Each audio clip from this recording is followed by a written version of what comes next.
దైవ మర్మములు. సహోదరుడు భక్తి సింగ్ గారి అనుభవంలో దేవుడు ఆయనకు బయలుపరిచిన దైవ మర్మములు. ఆగస్టు 3. రాజుల ముఖ ప్రకాశం వలన జీవము కలుగును, వారి కటాక్షము కడవరి వానమబ్బు. సామెతలు 16:15. దేవుడు తన సంకల్పమును అనుసరించి బబులోనులో చెరగానున్న యూదా యవనస్తుల పక్షమున నెమ్మదిగా పనిచేసెను. తన రాజ్యములో జ్ఞానము ప్రవీణత కలిగిన యవనస్తులందరినీ రప్పించుమని రాజు ఆజ్ఞ ఇచ్చెను. దానియేలు గ్రంథం 1వ అధ్యాయం 3-4 వచనములు. తన రాజ్యంలోని ప్రజలందరికంటే చెరగా వచ్చిన ప్రజలలో అధిక జ్ఞానము గల వారందరినీ రాజు గుర్తించెను. దేవుడు తన ప్రజలకు అసాధారణమైన జ్ఞాన సంపదలు, సామర్థ్యము అనుగ్రహించెనన్న విషయం అందరికీ తెలిసిందే. ఈనాడు కూడా ఐరోపా ఖండంలోని ఆయా దేశములు, జర్మనీ, రష్యాలు విజ్ఞాన శాస్త్ర సంబంధమైన విషయములలో అభివృద్ధి చెందుచున్నవనుగా దానికి కారణం ఈ యూదా శాస్త్రజ్ఞులే.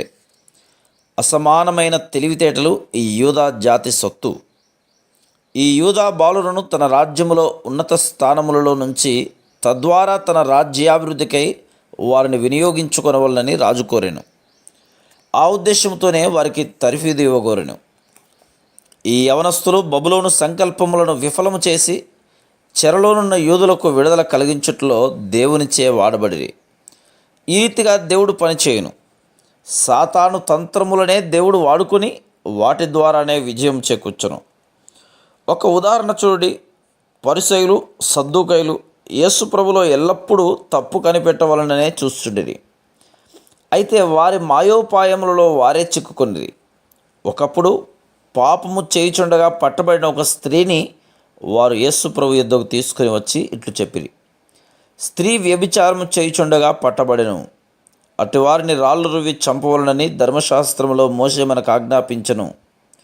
నీవేం చెప్పుదువు అని ఆయనను శోధించుచు అడిగిరి.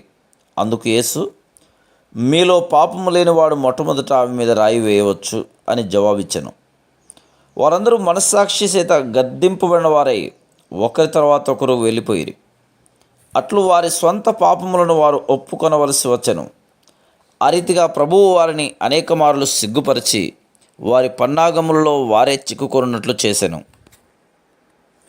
Praise the lord.